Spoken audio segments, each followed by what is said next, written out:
Hello everybody, and welcome to Unit 3 of the Cycles theme for this year. Our unit is Insects and Twigs in Winter. And so you can relate this to the overall Cycles theme in a couple different ways. One, the cycles that trees go through as they lose their leaves and become bare and kind of go into the dormant winter phase. And then, in the spring, they'll get buds and start growing again. And insects also build, and this is something I'm learning, and I'm sure many of you adults will be glad to learn about, is galls, which are winter, these big bumps that you see on trees and plants.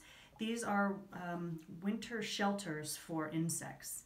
So it's both of them kind of deal with the winter part of the seasonal cycle, and then also with the life cycle and the day-to-day living of the trees and the insects themselves. So there's a couple ways to draw it into that overall theme.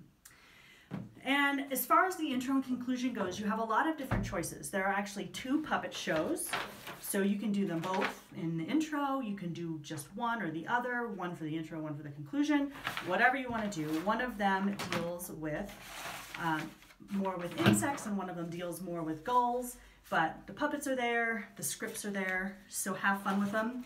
Again, if you have, for 3rd and 4th graders in particular, I recommend getting the scripts a day or 2 beforehand and having the teacher assign parts, and then they can actually take on the puppets themselves. That's fun.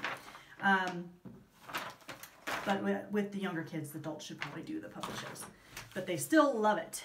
And then we also have, there's a little 5-minute video about the goldenrod and the gallfly, and so that is another option.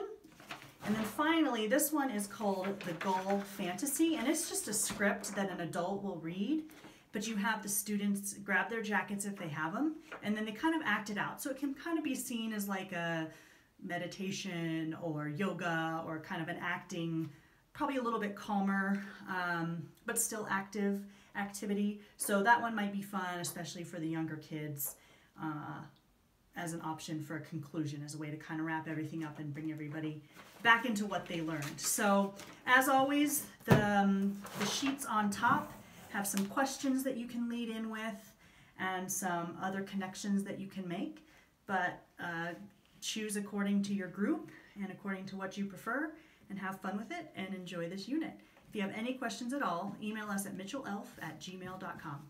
Thanks.